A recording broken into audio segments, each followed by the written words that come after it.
This is the Bigger Pockets Podcast, show 590. The moment that I took action over the way that I was thinking and the way that I was speaking, probably in 24 to 48 hours, man, I noticed just an immediate change in just like the way that I felt. Like I just didn't feel like there was like a black negative cloud hanging over me walking around every day anymore, you know what I mean? And it's all me. Like it's nothing anybody else is doing around you.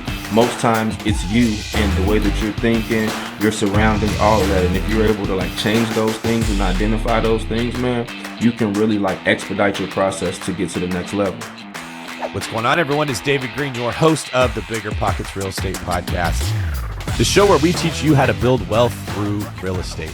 If you're looking to have a better life, if you want more freedom, if you want more financial flexibility, if you don't want to worry about money, if you want to feel like you're actually making progress, then you are in the right place. BiggerPockets is a community of over 2 million members that are all on that same journey for themselves, trying to improve their lives and their finances through real estate and doing it together. We bring lots of ways to help you accomplish that. The website has a forum where you can read about tons of questions that were asked and ask your own questions, amazing blog articles. We have an agent finder system to put you in touch with agents in your area that are familiar with real estate investing. And we have the best freaking podcast in the world when it comes to real estate. Today, we are going to be talking with a very special speaker, Andre Haynes, as well as an amazing asset to your real estate investing journey, my co-host of the show, Henry Washington. Henry, welcome to the show. Hey, man. Thank you for having me again. Glad to be back. You know, I always love chit-chatting it up with you, Mr. David. Yeah, and you brought some help with you today. One of your friends is who we're going to be interviewing. He has an amazing story. Can you tell us a little bit about Andre? Yeah, man. Andre has a super inspiring story. Man, it's really a story of, it's a genuine rags to riches story, right? He talks a lot about coming from nothing and being able and had every excuse in the world to not be successful, right? And even when he pursued one path and didn't find success, didn't let that stop him from finally achieving financial freedom. And so I'm excited for you guys to hear how this young man literally took everything that was formed against him and used it to prosper. That is a great summary of what this is like. This is one of those shows where you're probably not going to be able to multitask. You're not going to be doing other things while this is playing in the background. You're going to be sucked into Andre's story, the adversity that he faced, the way that he handled it. He's very transparent in sharing how he used to think versus what he went through and how it changed the way he thought. And now what he's doing with some of this momentum and synergy to build an empire for himself. So it was an awesome time. And especially if you are a first time investor, someone trying to get your first property, or someone who just feels like you're sucked into the undertow of this current market and you're under the ocean doing circles, trying to get your feet underneath you and you can't figure out which way is up, this is a show for you. And for today's quick tip, check out biggerpockets.com/podcasts. It's being revamped. So now if you like a show, you can go there and you can find other shows of the same topic listed on that site, as well as more thorough show notes. So if you hear a story like this one and you think, man, I'd love to hear more inspirational stories, you can go there and you can have a list of other podcasts that were similar to that one. We are really ramping things up. So we'd love for you guys to check it out and tell us what you think. All right. That's all I got. Henry, anything you want to add before we bring in Andre? Yeah, man, absolutely. I just really encourage people to engage with this show, man. It was one of the realest, most raw, kind of uncut conversations we had. And, life isn't always pretty, David. And, we are all faced with choices at some point, and we can let life circumstances knock us off our path and take us out, or we can take literally those life lemons and make lemonades and choose success no matter your circumstances. Andre's a real guy. He had some real situations and he turned it into real wealth. And so I encourage people to just kind of take a listen and try to put yourself in his shoes. And if you're really just getting started, just like David said, man, what an inspirational story to hear, because truly, if this guy can go from nothing and then turn it into wealth in an expensive market, right? Even in these expensive times in real estate, then trust me, y'all, you can do it too. Very well said. Henry, look at you, becoming quite the wordsmith yourself. I appreciate that, Mr. David. I've learned from the best. All right, let's get to Andre. All right, Mr. Andre Haynes, welcome to the show, man. Hey, man, thank you guys for having me. I appreciate it. Hey, man, no worries. Thank you for being here. So you kind of got your start in real estate through kind of some counseling that somebody kind of pointed you in the right direction. But kind of before we get there, why don't you tell everybody like a little bit about your background, like how you came up and like how that story shaped who you are and where you are right now? Okay.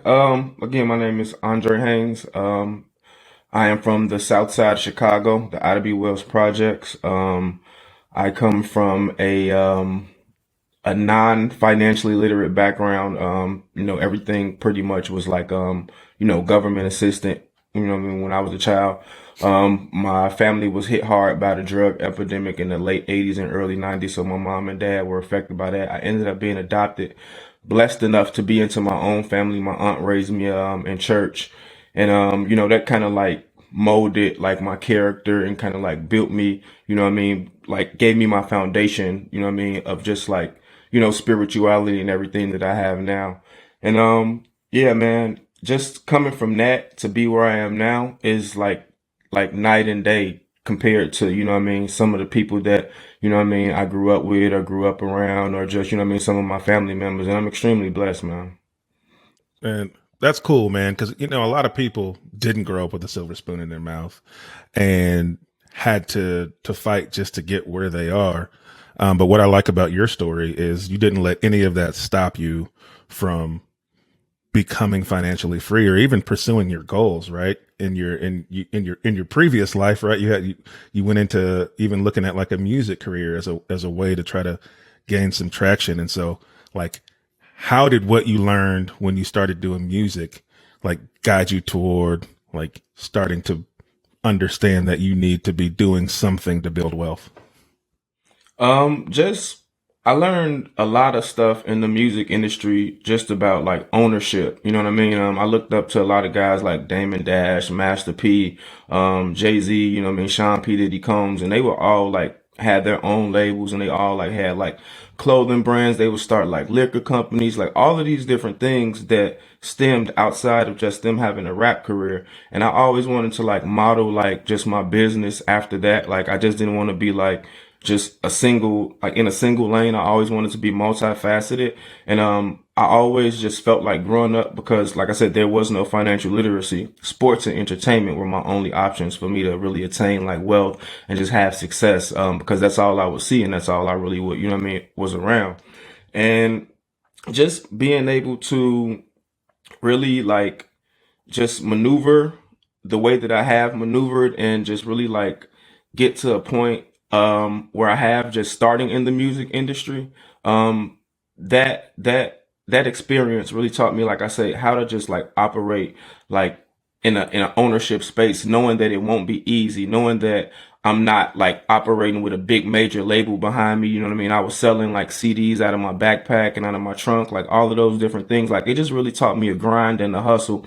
And I never lost that spirit and that energy when it came to real estate and business and entrepreneurship. So if I hear you right, Andre, what I'm hearing you say is you had a mindset before. This is really like the mindset part of your story that Yep. was I'm not financially literate. I see two roads to success, entertainment or sports. And if I can't make it happen, well, then there's no point of trying. I'm probably oversimplifying, but more or less that's sort of the perspective.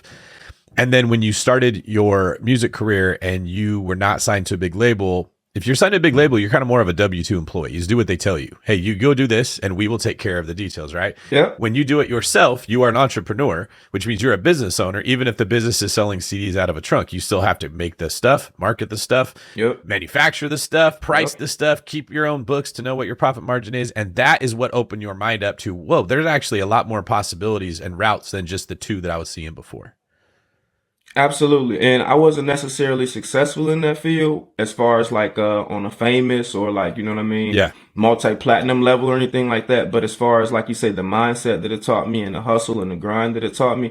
And it also like it it kept me humble because I wasn't successful. You know what I mean? Like, rappers tend to have like these big egos and like these images, like, but they're like this like famous person and they're like got all of this money.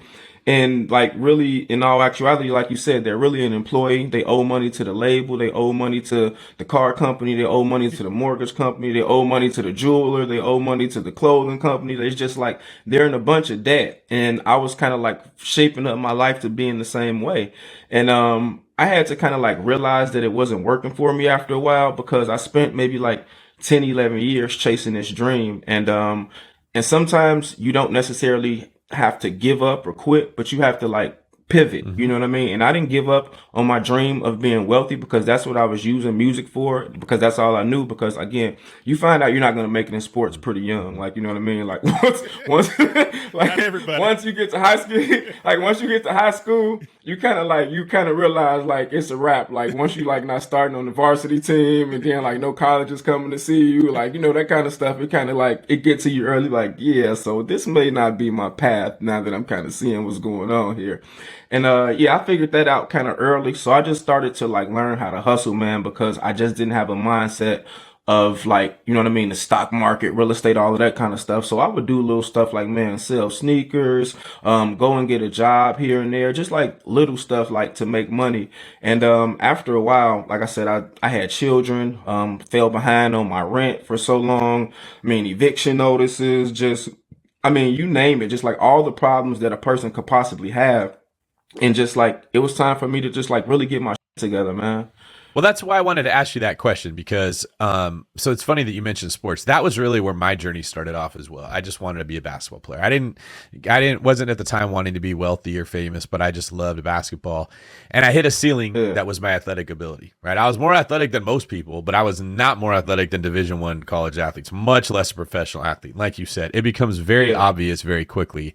It doesn't matter what you do. You're not getting past this point with these limitations. But in the world of real estate or maybe entrepreneurship in general, what I tell people is that your athletic ability is your mindset. And what's amazing is that there are no natural limitations on it. It's only what you put on yourself, right? So I just kind of wanted to draw that out of your story and make the connection for our listeners that you had to have your mind opened, and that came through what you would call a failed endeavor. But what you gained in that failure is what opened up the doors for what we're going to talk about now. So I'm going to throw it back to Henry and let you guys keep going into your story. Thank you for that. Yeah, man. And so it's kind of a perfect transition because you talked about getting your shit together. You talked about like evaluating your situation and then using that to guide your next steps. So, I mean, you essentially have documented this process that you've used to go from where you were to financial freedom now. So kind of talk a little bit about what that is and like, you know, how this kind of ties into that step one. Yeah, and like you said, step one is the self-evaluation process, which is typically for most people and for me as well, it's the hardest part because that's when your pride and your ego like gets the biggest blow because you got to take that look in the mirror and say, you know, like I ain't going to the NBA, like I'm not going to be a multi-platinum rapper, like, or even just like even the level of responsibility just to say like, you know what, I'm just not where I'm supposed to be in my life or where I want to be in my life right now.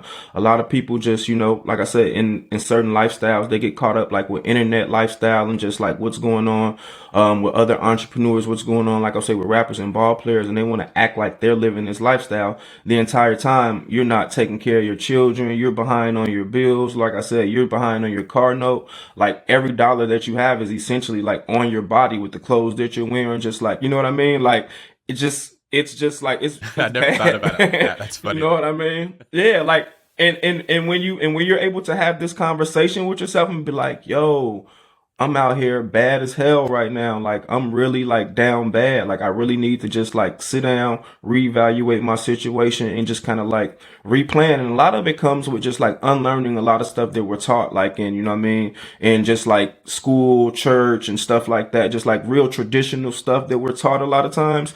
And if we can like shake that mindset and just like open up our minds and like think outside the box just a little bit, because nothing is wrong with the stuff that we're taught in school and church. Just a lot of times it's like very limited. You know what I mean? Especially the older stuff. Like, cause I was raised by, like I said, an older church woman, you know what I mean? Who was just like very traditional. Like a lot of times she would choose like church over sports and like that. And it was like, lady, I have the opportunity to go to college. Like this could be like my full ride scholarship here. And she's like, nah, we're going to Bible study today. Like, are you serious?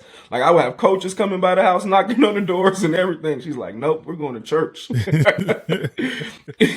So like, you know what I mean? So certain stuff, man, like I said, we just like really don't get and understand. But for me, that was the first step, like in just like understanding myself and knowing that I had to make a change. And it was taking that look in the mirror and being like, yo, you're not the person who you say you are. You're not the person who you think you are. You're not the person who you're like fronting out here acting like you are. Like, dude, like get it together. And the first step in doing that is like having that conversation with yourself. And that's a step that most people don't want to take because it's tough to say, I'm just not that guy or I'm just not that woman right now, you know? Yeah, absolutely, man. And just so people know, like when I say you documented this process, you wrote a book, Yeah. right? And what did you call that book specifically because of this?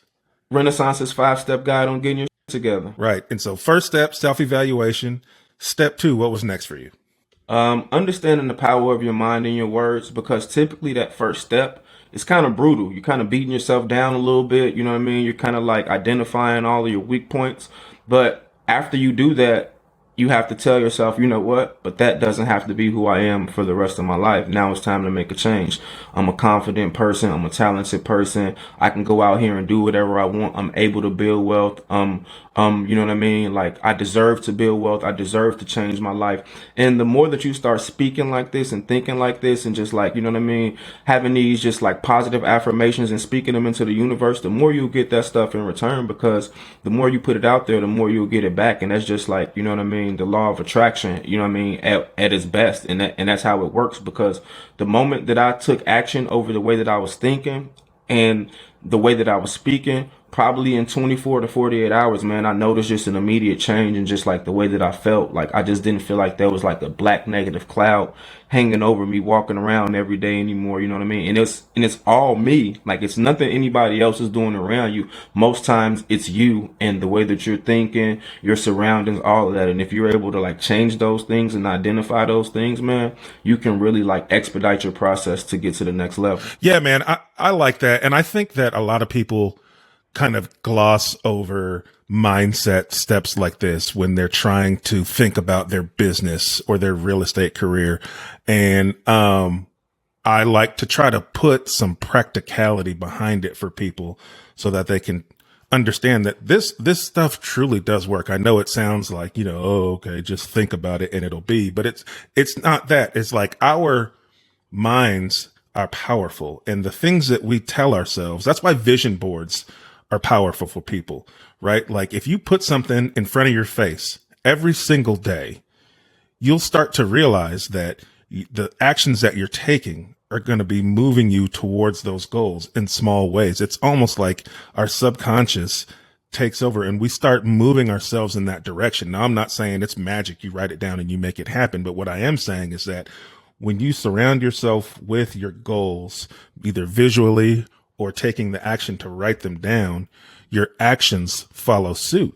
And sometimes that's intentional actions, and sometimes it's even subconscious actions. But so I challenge anybody, like if you have a goal of getting started with real estate investing and you're not quite sure exactly how you're going to get it done, take the first step of just writing down every day, I will be a successful real estate investor. I will be a successful real estate investor. Write it down 5 times every morning. Just if you do that consistently, what happens is, and we've talked about this on other episodes, David, it's like the red truck theory, right? You buy a red truck and then now all you see is red trucks. Well, that's because your mind is open to seeing those red trucks. If you tell yourself, I am going to be a successful real estate investor every single day, and you're writing that down, you'll start to see opportunities that you weren't focused, your brain wasn't focused on before, you weren't open to before, and then you'll start to act on those. And that's how mindset really starts to practically take hold in your life. Absolutely. And I agree with that wholeheartedly, because I'm a prime example of just what you said. Like you say, just writing it down, because even before I was a real estate investor, before I got my first property, before I really knew about real estate investing, I knew that I wanted to be a real estate investor. I just didn't have the right information to do it get into the field. But I wrote down, I was in a cubicle when I first got my job. I had to step away from the music industry, and like once I like started kind of like getting my stuff together, and we'll get into that. But I just wanted to like I piggyback off of what you just said. I wrote down in my cubicle that I would attain over $1 million worth of real estate assets by January 25th of 2029, which was my birthday. But I eclipsed that number probably 10 years earlier, just by writing it down and having it like in my face every single day and just believing and knowing. So let's put some parameters around that for people. And so you left music because you said, this isn't going to get me where I want to be. And even the people that are where I want to be, when you really look at it on paper, they're not there. Right. And so you then said, I got to go back to work, and you went and you got a job. What kind of job did you get? Man, dude, I was working at a telemarketing company, and I was like calling people, putting them in like schools like that just like weren't accredited, like schools like you hear about them in the news, like yeah, they just got shut down for education scams. Like, like you're like, oh shit. So you were doing maybe I shouldn't be working here. So you were doing telemarketing. How much were you making? Minimum wage plus like sales bonuses. You know, whenever you get sales, you get like an extra little bonus or whatever the case may be. But the thing is, dude, I was like killing them, bro. Like I was like signing people up for these schools. Like I look back at it, dude, I probably have like 1,000 people who are just like, you know, uncredited degrees right now walking around. Like. So you got a job at a call center. You were making minimum wage, living in what city? In Chicago. In an expensive city. Yeah, in Chicago, man. And you wrote down you were going to do what?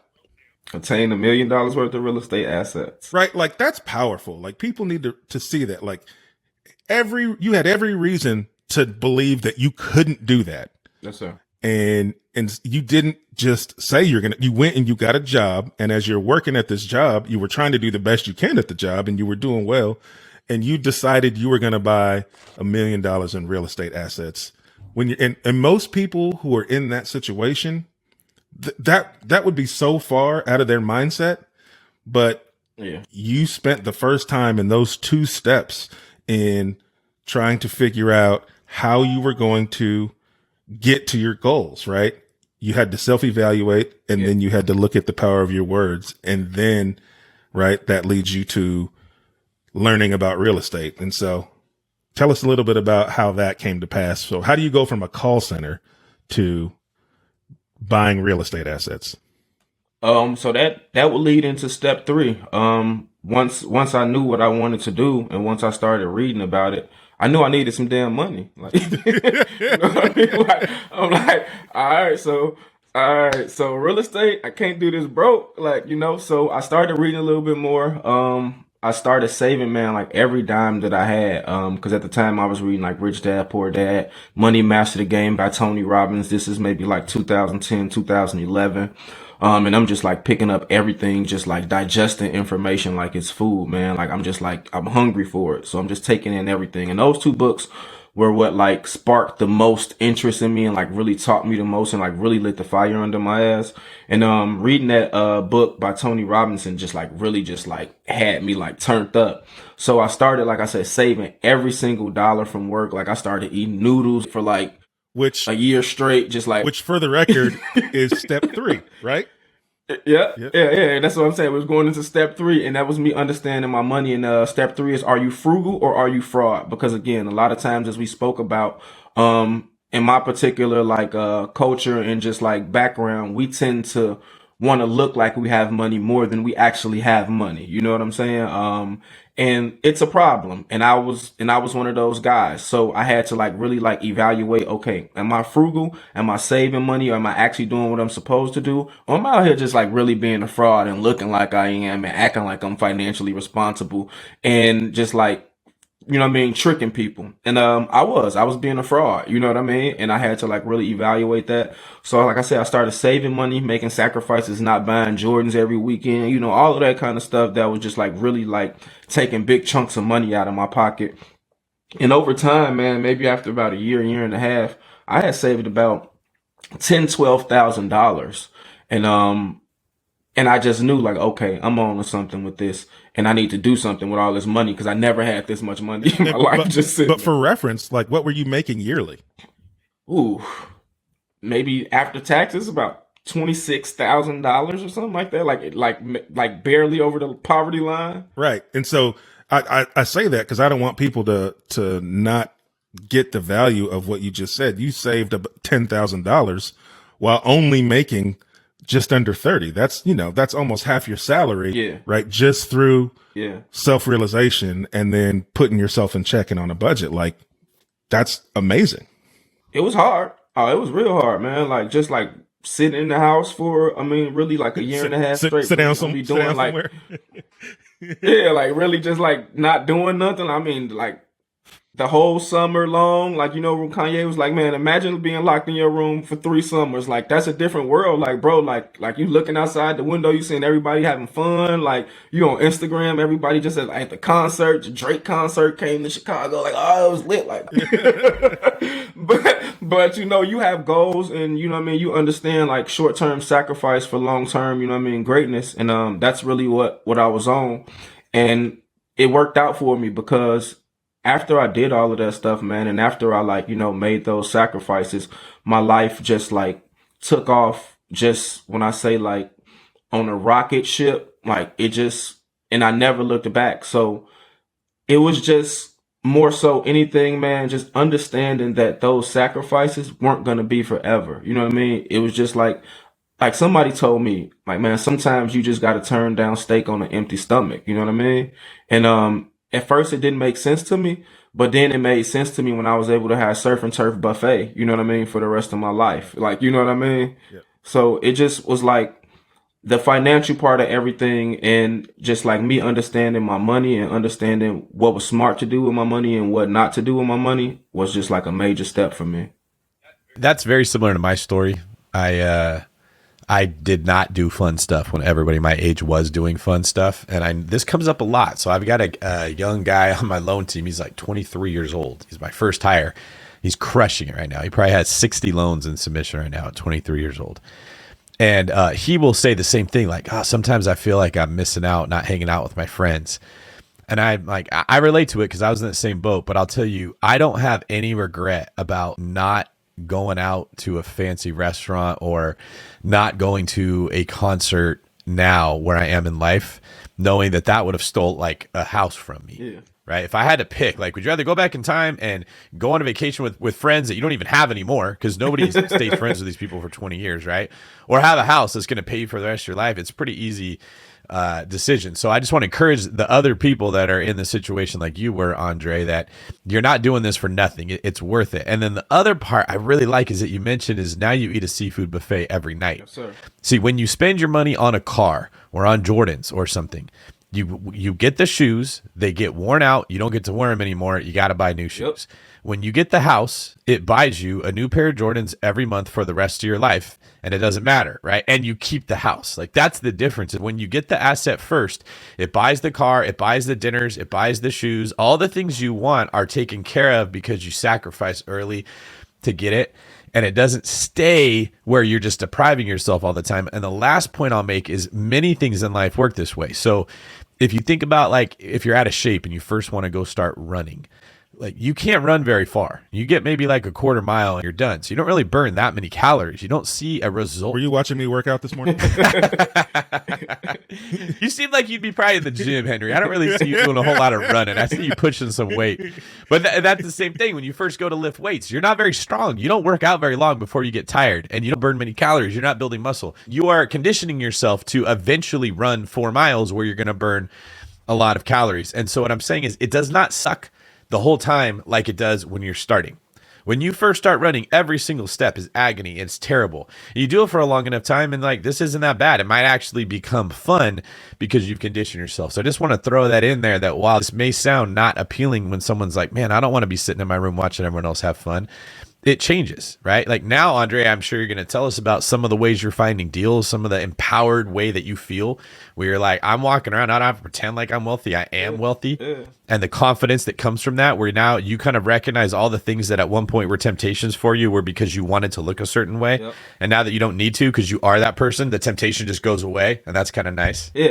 And the crazy thing is, just to like take it back a little bit, it was extra hard for me because, like I said, I had just come from a lifestyle again. Like, while I was rapping, like I was sitting next to Jay-Z and Beyonce at basketball games, doing shows with Fat Joe. And mind you, like two of my closest friends play NBA basketball. So I was like playing video games with like LeBron James and weddings with Kobe Bryant, like just wild ass that you wouldn't even believe. And to go from that to having to sit down in a cubicle where like the mindsets of the people who I'm sitting around every day just aren't like mine, just like the very, very bottom of just like the work level. Like I said, I'm sitting in a cubicle calling people, putting them in schools that aren't accredited. So this was a very, very, very humbling and pride killing experience for me. And for a little while, I kind of like went through a little bit of a depression with this. But again, like I realized that it was just a short-term sacrifice for long-term greatness. And as you said, man, I live my life on my own terms now. I buy all the Jordans that I want. I've learned about cool like art and dope like that, to whereas I can like use the money that I make from my investments to make other cool investments. So it's not like I'm just spending the money now. So now, like, let's say I want to go buy a pair of Jordans. I can buy 2 pair of Jordans. I can buy one to wear and I can buy one to put up, and they go up in value like stock. Even if you're watching this YouTube video, these little art pieces behind me, they're really dope. They're by this artist named Brian Donnelly. Cause I collect his pieces, man. I learned about him. I started collecting his pieces. I'm paying $200-300 for a piece just because I think it's cool. I start looking this stuff up, man. It's going up in value by like 30 and 40% every year. Like, so if I bought these 2 things back here, maybe like 4 years ago for $300 each, right now they're worth $1,500 each. And he's still alive, walking around, all good and healthy, man. And God forbid something happens to him, but you understand how this goes. Like when typically something happens to artists or anything like that, and you own a piece of their like original work, man, that stuff usually skyrockets in value. So like I've learned like so much different cool stuff, and have been able to put my money in other cool stuff that are investments and not just like me wasting my money. So just like it'll pay off, man. Like David said, like don't think it's just like you just like eating just for no reason and you just got to do this for no reason. Nah, man, like over time you'll be able to live a very, very happy life and just like, you know, kind of like do whatever you want to do out here, which is the main, like, you know what I mean? That's happiness. That's what happiness is. Time freedom, going to your kids' baseball games when you want to, you know what I mean? Taking a family on vacation. Like Henry says, he's leaving to go to Hawaii for 2 weeks. Like who's doing that? Like, you know what I mean? like you got to like understand, like, but he had to make some sacrifices to get to that point though, you know? You're absolutely right, man. And you know, I'm glad that you were able to touch on that for people, because as soon as you start talking about sacrifice, people tend to tune out. So I like that we're able to put some color around that. So that's good, man. So you saved this money, right? Yep. You made these sacrifices, you built this nest egg. Yep. And then how did you go from that nest egg to knowing you needed to buy some real estate with it? Like what led you to the real estate? That was step number 4 for me, which, like I said, was building a solid foundation, and maintaining stability. Because after I started saving money, I also started to understand and learn how to keep the money. Because once you start to get like these big lump sums of money, like I said, again, I'm speaking just like from my personal background, from my culture, what I come from. Like we tend to want to go buy big ass gold chains, big cars with rims that aren't worth anything, just like spend our money on a lot of just ain't worth nothing and depreciates in value as soon as we get the receipt for it. You know what I mean? And like, I just wanted to like maintain where I was at and like really like have that solid foundation of just like financial literacy. So like I said, I kept educating myself. On top of me having that cash, I started to build my credit, man. I started to learn about credit. I started learning about how to use credit. I started learning about how to leverage credit and all of these different things. And after that, man, it was time for me to go into step number 5, which was taking my leap of faith and buying that first property. And once I was ready, I reached out to a mentor of mine, a big sister of mine. Her name is Keoki Allen. She's a broker in Vegas. And I'm like, hey, I'm ready to buy a house. And she was like, that sounds good, but you should consider getting a multi-unit. And you should consider getting a multi-unit with this program called NACA. And I'm like, NACA? And she's like, yeah, it's a program that I feel like would be best for you because of all of the benefits that they offer. And I'm like, I'm like, what are the benefits to this program? And she goes into telling me everything about this program, and I'm just like, wow. And I'm just like, I just read the same thing in Rich Dad, Poor Dad. So just like, it really clicked to me just about buying assets and buying cash flowing assets over liability. You know what I mean? All of these different things. And it's just like, this just like a real light bulb just went off in my head when she said this. And yeah, so I took the leap of faith, man, and I went ahead and I started looking into the program, NACA, NACA, Neighborhood Assistance Corporations of America. Awesome. So what were some of the benefits to you, and then how did you leverage that program to buy a property? So the benefits are for first-time home buyers, and the NACA program, first out, they offer the lowest interest rate in the country, regardless of what your credit score is. They're mainly concerned about the debt that you have in collections and your debt to income ratio.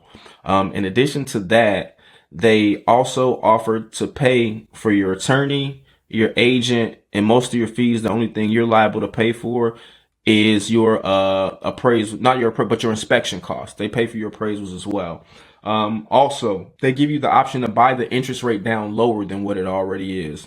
In addition to that, you don't have to necessarily have substantial savings. What they will allow you to do a lot of times is what's called payment shock. So they'll say if you can afford rent, you can afford mortgage. So as long as you can show them that you're paying your rent on time for a certain amount of time, you can qualify for a property. And if you want to qualify for a property that's more than what your rent is, you would just have to save the difference between what your mortgage would be and your rent would be for 6 months. And it's just like a really, really powerful program. When I heard all of these benefits, man, and also you don't have a down payment. It's no money down, which is like the biggest benefit to the program. And when I heard all of this stuff, I'm just like, are you serious? Like, this can't be real. She's like, I swear it's real. I'm like, no, it's not. She's like, I swear it is. So I went to the meeting, man, and everything that she said, they confirmed it. And they're just like, wow. So I went ahead, signed up, met with my mortgage counselor. And from there, dude, like, it was just like a mind-blowing experience, because I walked into the office and I wear a lot of like dope sneakers. I collect sneakers. So I had on a pair of Jordans that had just came out. They were really hard to get. And my mortgage counselor was like, oh man, I went through hell trying to get my son those shoes. How'd you get them? Da-da-da. It just like really started off like a great conversation between me and him, which like just built up into a really great relationship. And he just asked me, what I was trying to do, what my goals were. And he was extremely helpful throughout my process. And he was like, you know what, we're going to get you set up. He's like, the fact that you're looking for a multi-unit is amazing, because that's what I suggest that most people do when they come through these kind of programs. FHA, NACA, 3.5% down, no money down, man. Use it to leverage to get ahead. Use it to get you a cash flowing asset. Don't go and buy something that's going to have you in debt or have you, paying bills. Get something that's going to pay you monthly, or at least like take care of your mortgage for you. You know what I mean? And the market that I'm in here in Chicago, we have 1 million multi-units. It's probably like 60-40 houses to multi-units. Yeah. So it's not that hard to find multi-units here. And I went out into the market, man, and I got my first property.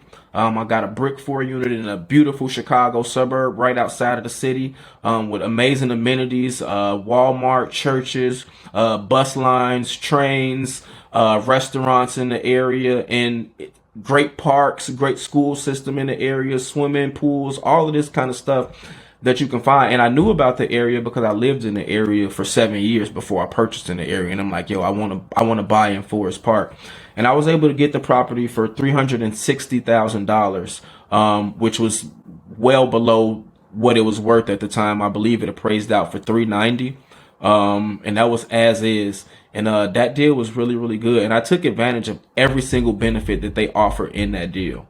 Awesome, man. So you went from working in a cubicle, saving $10,000, getting ready to make the leap of faith. You make the leap of faith. You learn about NACA, and then you go and you find yourself a multifamily and you buy it.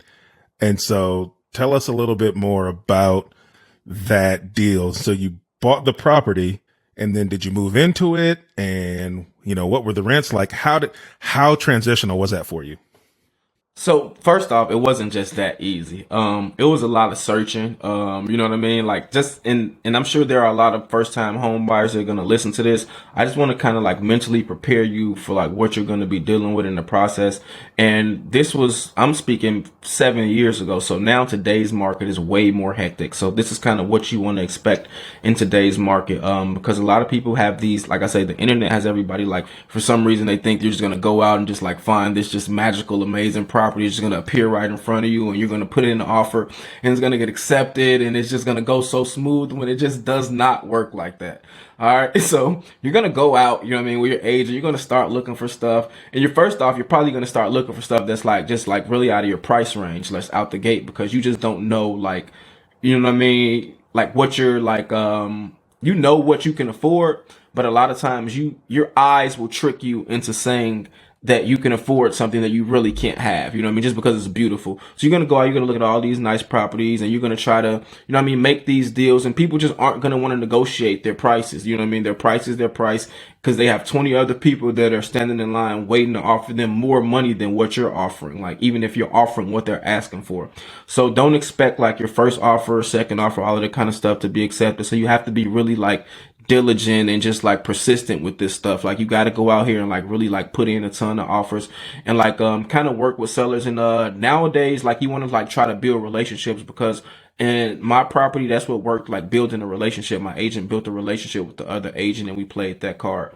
In addition to that, you want to like run the numbers more than anything. Don't get caught up with how a place looks. Like, yeah, a place can be beautiful, but you'll be upside down on your mortgage if you don't run the numbers the right way, because you want to get a beautiful place. You know what I mean? So make sure the numbers make sense, man. If you're not cash flowing, at least make sure that you'll get to live for free, meaning that the rents coming from the place, they'll cover most of the mortgage, and you get to live in the place for free, not paying anything at all, like pretty much essentially keeping all of the money that you work for, that you make doing other stuff. In addition to that, man, you want to make sure you're finding a property that is cash flowing a lot of times, because a lot of times that's how you'll get qualified a lot easier and a lot faster by the bank. So it needs to have tenants in it. Absolutely. Have tenants in it that are absolutely, that are already like under leases, and it shows that what they're paying and all of that kind of stuff. It shows the rent roll, and that'll be a great benefit to you, because a lot of people don't know. Because what I hear a lot of times is, oh man, multi-units are $400,000, $500,000. I can't afford those. But it doesn't just go based on what you can pay. It goes based on how much the building is already generating as well. So they'll take 75% of what the building is generating and add it to your income, which will make the property more than affordable most times. And that's awesome. So you were able to find, how many offers did you put in on properties before you landed the one you got? Probably 5. And on that deal, we just kept getting outbid. We kept getting just rejected. And on the last one, even we almost lost that one, because what happened was like I said, we put in 5 offers previously, and I was just tired and frustrated. It had been 2 months. I was looking, and I told my agent, you know what, man, I want to get us a break. We're out here every day. We're not finding anything. Nobody likes us. You know, I'm taking everything personally. I'm they don't like us, man. So I'm on the MLS, on realtor.com or Zillow or something like that. It was maybe 11, 12 o'clock at night one night. And this property just pops up, man. It's in my desired neighborhood. It's a 4-unit. It has an apartment vacant, ready for me to live in it. The other 3 units are cash flowing. I'm oh my God, is this Jesus, what did you just do? And so I called my agent, I started calling his phone recklessly. I probably called him 15 times. And he the last time he finally picked up the phone, he was man, what the hell, man? Yeah. You know I don't do business this late. He was really upset. But I'm I hear you, but check your email, though. Please just check your email. So he was man, give me a second. So he looked in his email. He was oh, you're right. He's so I'm going to write this up right now. And, he wrote up the offer, sent it back to me. I signed everything over. And he's I want to get this over to them tonight. So as soon as they come into their office, it's the first, people were still sending faxes and stuff at this time.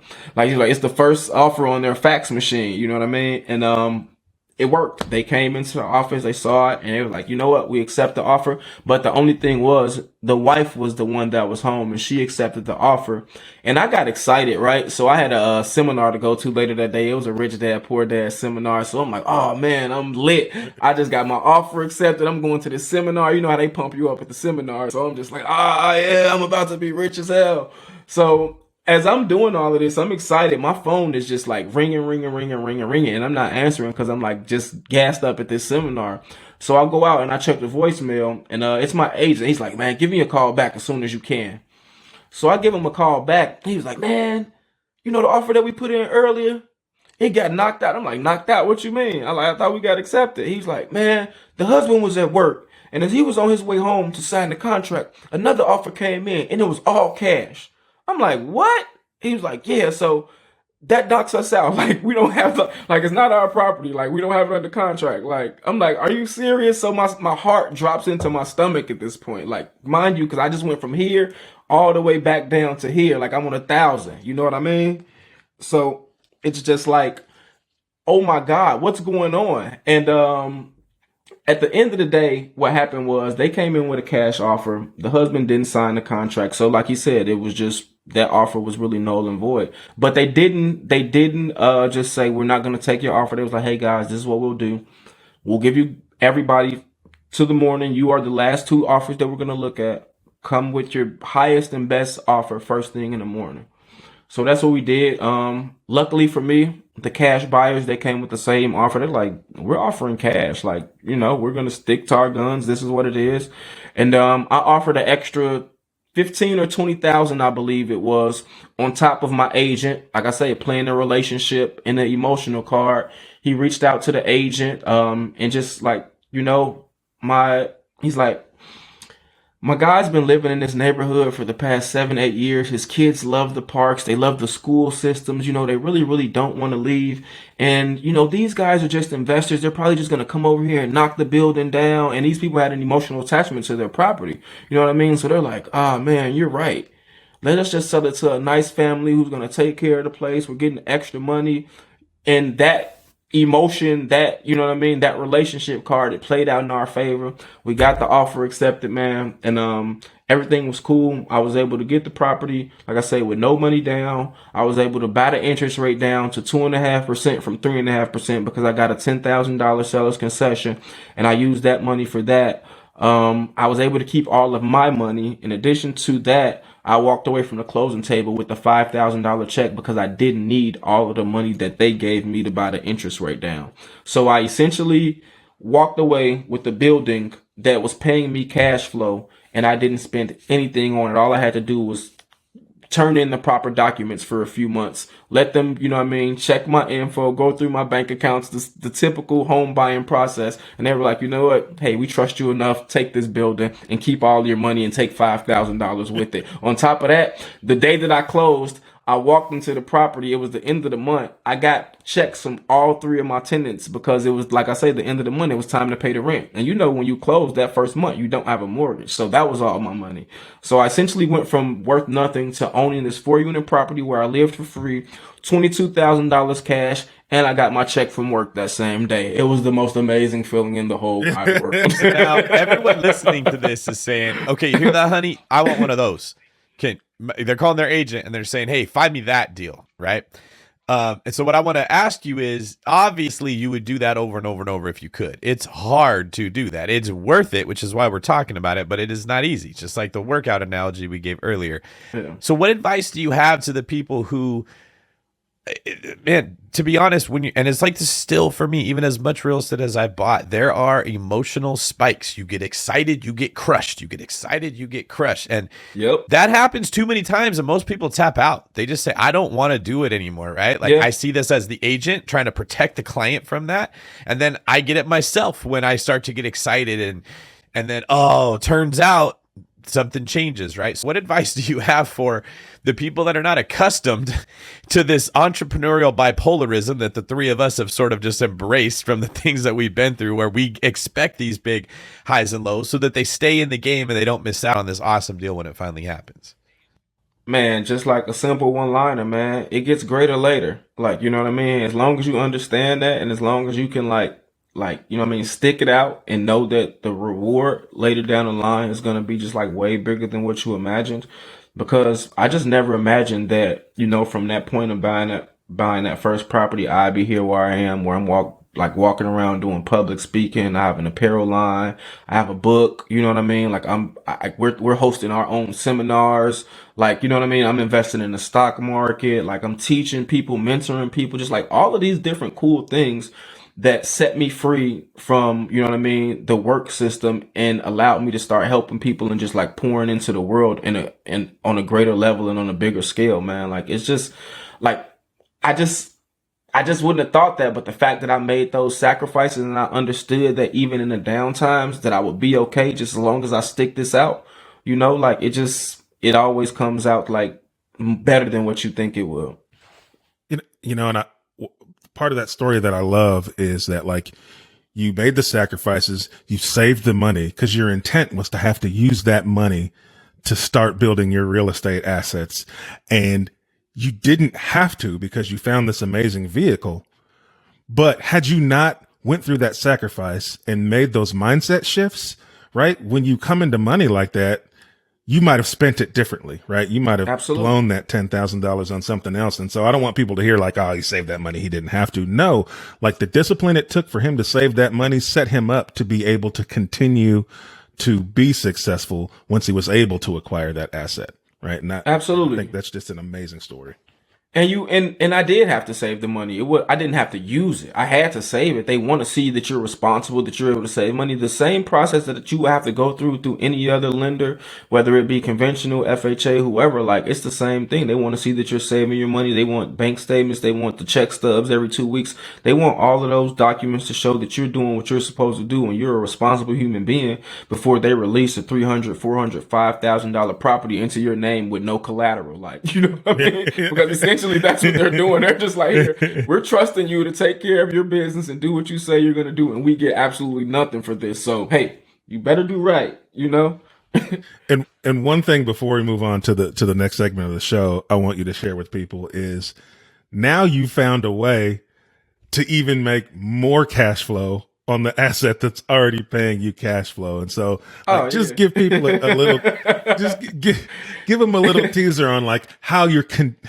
additionally monetizing that asset right now. Yeah, man. In addition to, like I say, just getting rents and everything, man, they got a lot of cool stuff going on out here with these apps, Airbnb, VRBO, and I found this thing called Peerspace where I get to rent out my property, man, like, to people who want to shoot movies, music videos, photos, and things like that. And, for the past 6 months, man, my house has just been like, a movie studio, it seems like, man, because I got people coming in doing everything and it's just insane. And it pays a pretty penny, you know what I mean? And I'm really happy that I found it because it's like essentially been a new ATM for me, man. Anytime I need some extra cash, I just go to Peerspace and I can make $300, $400, $500 in, you know what I mean, 3-4 hours easily. And the cool thing about it is it's like you don't have to own the property to do it. And on top of that, you don't have people staying overnight at your home. They come in for a few hours and you make money just like you would in an Airbnb without people having to stay. And I'm putting out a course on it soon to show people how to do it and how to really like maximize it. So like you guys check that out when it does come out. Turn on your notifications on my Instagram, Facebook, and YouTube, and you'll be able to get that. Man, yeah, I mean, it's super. I mean, you put me onto it. I didn't know it was a thing until you told me about it. And now we're looking at putting some of our Airbnbs also on Peerspace, because it's essentially you can just rent a furnished space to somebody who may just want to use it for a couple of hours to do just like you said, shoot a video, maybe even just host a quick event where they have a meeting or something like that. And so if you've got a furnished space, it could be your space, it could be an Airbnb. I think it's just a really cool way to continue to monetize. Yeah, families host Thanksgiving dinner parties at your space. Maybe they don't have a big enough kitchen. They'll come and rent out the space. Like, it's just used for a lot of different cool reasons. And it's a very, very short-term rental that, like I said, you can maximize the profits on it without having to deal with people for as long as an amount of time. Can I just say something from a kind of an overall perspective of the thought just went through my head? As technology like Airbnb, Turo, Peerspace starts to become more prevalent, where it is easy to go find something to use that you used to have to own if you wanted to use it, owning these assets becomes even more valuable. So if it's kind of like if you're the rapper who can't afford the Lamborghini and you can go rent the Lamborghini, well, the guy who owns the Lamborghini has a more valuable asset because it's not just him driving it, it's the rapper who wants to rent it for the video. But then when Turo comes out and anybody can rent a Lamborghini whenever, right now having a Lamborghini actually becomes a legit business because it's so easy for people to find you. unique properties, really nice spaces, these type of assets will only become more valuable as it becomes easier to market them with these technologies like what you're talking about right now, Andre. So I just kind of wanted to highlight that's one of the reasons you see the price of certain things that isn't going down, it keeps going up. It's because technology is making it easier to make it cash flow. Yep, and even just to like add to that, like how I was just telling you guys, I use my cash flow to buy these art pieces, like, and they go up in value. So the art pieces are one of the big attractions that draws people to my peer space. So they're even making me more money than going up in value. So like, you know what I mean? It's just like, man, it's just one big circle of just like money coming in. You know what I mean? When you do this stuff the right way, man, it's insane. But again, it all starts with mindset and doing that first deal, you know? Yeah, I think that's great. One of the points that you mentioned there, Andre, was what I call synergy. So once you start to get momentum, which is another concept, I know everybody always wants to hear, well, how do I just buy the house? Like you said, just what website do I go to just get a house and write an offer and have it be easy? And they don't want to go through the grind, but that's why these deals are available, because people don't want to put the grind in to get it. And then when you get it, it tends to be where they all sort of play off each other. Like what you're describing is I teach people I make money off of art. Then I teach people how to buy art. Then that brings them to my peer space. And then I make money off of renting out my property. Now I have more money coming in, so I have more for the down payment for the next property. Yep. Then I get better at buying properties. And then agents send it to me before other people. And then the contractor calls me back first and gives me a better price. Like everything gets better as you build this momentum. And so many people at the beginning of the journey are sensing, well, I must be nice. Wish I could be Andre and I could have what he has going on. But you built momentum.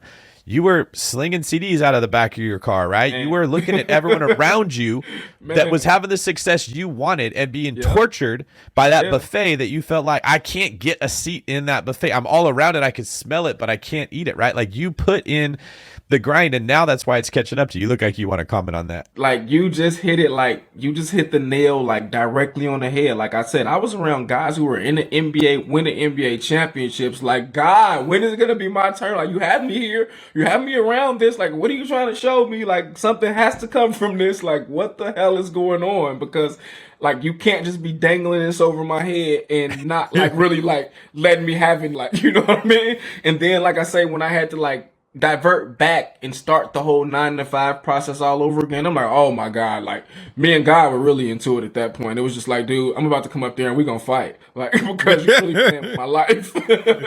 And like you said, David, like there comes a time when you start to like just be able to breathe a little bit more, and you can kind of see the light and you get the ball rolling, and then you can just like really like pick up pace, and it's just like, oh man, yes. And it comes like a point where you're just not in survival mode anymore, man. For a long time, I was in survival mode, just really trying to figure out how I was going to eat, how I was going to pay my bills, scrapping, trying to figure out how I would get my children the things that they need. And that mind frame doesn't allow you to think in abundance. It has you thinking in like, okay, I need to do this right now in order for me to eat today. Like it doesn't allow you to think generational wealth for the future, because you're hungry right now. Your kids need stuff right now. Like, you know what I mean? You don't have the luxury of thinking for the future. And I think once like you get past that like survival mode and that mindset changes, and you have the air to breathe and to be able to save $1, to save $2. Most people, they aren't even in a position to save 50 cents, $2 out of their check. Like, unfortunately, that's just a lot of people's circumstance. But when you're able to start doing that, man, like it shows you that like, yo, this is possible. And the moment that you see this is possible, like growth becomes addictive. It's like the most addictive feeling in the world, like doing better, feeling better. It's a high that you just never want to come down from. And like once you taste it and once you get like just a little bit of it, you want to keep going hard or keep going after it, man. And I understand like Michael Jordan and Kobe Bryant's drive, like they just never got enough of the success. Like no matter how many rings they got, no matter how many Olympic gold medals they got, like there's just a high that comes with that. Like just an amazing feeling when you like, you know what I mean? You reach your goals and you start making progress, man. And it's really almost an indescribable feeling. It's just euphoric, you know? I love that you shared that, because I think the majority of people are trying to figure out, how do I get to that point? Because they're just like eating that frog every day, and they're not tasting what it can be like on the other side. I have this analogy that I describe what it's like when you're trying to have success as a real estate agent, but applies to investing too. Really, probably anything in life. It feels in the beginning like you're pushing this huge boulder up a hill. And to just get 1 inch takes so much effort. Your calves are screaming, you're pouring sweat, everything's burning. You're asking yourself all the time, is it worth it? Should I just let this rock go and let it roll down and give up everything I did because it's not getting easier? And the boulder blocks your view of where you're trying to get to. You don't know when you're getting to the top of the hill. It could be 10 years from now. It could be 10 minutes. There's no way to know. Yep. And you just push and push and push, and you listen to this stuff, and it keeps you encouragement to keep going. And you wonder, like, is God with me? Is the universe with me? Is it angry at me because it's not easier? But what's happening as you're pushing is your muscles are being built that is going to prepare you for when you actually get the success. At a certain point, you crest that hill. And now it's sort of a flat plateau. So it's not as hard to push the rock, but you still got to push. It's not just happening on its own. It just isn't miserable like it was. You start building some momentum. And at a certain point, you come to the other side of the hill and the rock starts going down. And then wealth starts coming at you so fast. Opportunities start coming at you so fast. Like the deals start flowing your way that you can't even keep up with them. Okay, so you're like running as fast as you can to keep up with that rock that you used to be pushing. And that's where you get to decide what you really want your life to look like. And the problem is you don't get to start going downhill. Everyone's journey starts going uphill, and that's why nobody really follows it. But I really appreciate you sharing some of the details of what your story was like, Andre, for the listeners who are hearing this and they know what they want is to be chasing a rock at some point in their life with an abundance of things they want. But right now they're just grinding. I think you needed to be in your room looking outside at everybody else playing for a couple years, because that's when you were being prepared. That was your uphill battle, right? That's when you're being prepared to handle what you have right now instead of immediately getting your first deal, selling it, making $80,000 profit and buying a room full of Jordans, right? And now you got to start back over. That rock went all the way down to the bottom. You got to start at the top. So I really appreciate that. We're going to move on to the last segment of our show. It is the world famous Four. This is a segment of the show where we ask every guest the same 4 questions, and we are going to alternatively throw them back at you. The first question is about a book. What is your favorite real estate book? It would probably be, like I say, a combination, and I don't know if they're necessarily real estate books. They're just like mindset and financial literacy books, but they do cover real estate. Like I said, Rich Dad, Poor Dad and Money Master the Game. They really did it for me. They really put a lot into perspective for me. Money Master the Game taught me a lot. And I won't just say Rich Dad, Poor Dad, just the Rich Dad, Poor Dad education, because, there's a plethora of books that come with just that education. And I read them all. So I started with Rich Dad, Poor Dad, which was the mindset shift. And I started going into the cash flow quadrants, guide to investing that teaches you about all of the different ways to invest in real estate, the tax sales, the REITs, all of these kind of different things. And the same thing with Money Master the Game. I just learned just money in general with that book. That book just really opened my mind up to investing, just not just real estate, but just investing in general. And it also just expanded my mind, like I say, to all of the different ways that I can invest in real estate and not just buying residential property, just learning about commercial properties, learning about investing in real estate through the stock market, learning about investing through real estate through just group economics, just through funds, all of these different things that it would talk about. And it just really, really blew my mind. So those 2 would probably be the 2 favorites. Well, good. You're making my job easy, because the second question was, what is your favorite business book? But sounds like Money Master the Game was probably what that was for you. I mean, yeah, that and Rich Dad, Poor Dad, both of those. So that's the answer to both of those questions. So we'll jump to question number 3, which is, what are your hobbies? Man, I like creating content, bro. I love creating content just based around, my business and my brand. So I have a series called The Landlord Life, where I essentially, bring people in on all of the, just the jobs and stuff that I do and the problems that I'm having as a landlord. Because again, I see the internet tend to make being a landlord and just passive in real estate. Yeah, they make it just so glorified and so glitzy and glamorous. So with this series, I just really tell people the truth and let people in yo, I just had a $30,000 plumbing issue. My roof just caved in. All of these different things. Yo, I'm tired of paying the plumber. So I'm going to go to Home Depot today and I'm going to buy me a rodder and I'm going to rod the toilet and the drains myself. And I'm giving people a real inside look at this stuff, and I'm, documenting it it and videoing it. And at this point, I have about 3 seasons worth of content with that, over like 40 episodes. Henry's actually a guest on my series, The Landlord Life. So y'all check him out on season 3. I believe it's episode 2 or 3. He's on that one. And yeah, man, just like really trying to learn and grow and build my businesses. You know what I mean? Networking with guys like you know what I mean? Now starting to come to like events like the BiggerPockets conference, things like that. I spend a lot of time where I'm doing a lot of investing in myself. That's how I like to, you know what I mean, hang out, and just like, you know, the things I like to do as far as hobbies, man. Awesome. Okay. This is the money question, in my opinion. What do you think sets apart successful investors from those who give up, fail, or never get started? I think that's it. They don't ever fail, give up, and they get started. You know what I mean? I think that's the answer. Like, that's in the question. Like, people like myself, like, I never let my circumstances stop me. I never let, like, you know what I mean, the things that I've gone through, any of the hurdles, just, you know what I mean, any of the hard times really like hinder me from, you know what I mean, achieving whatever goals that I wanted to achieve. Yeah, they might have slowed me down. Yeah, I might have had to take a break, and maybe I had to pivot, reevaluate some things. But the thing is, like, we just don't give up. I think that's the main thing that separates any winner from anybody that's not successful.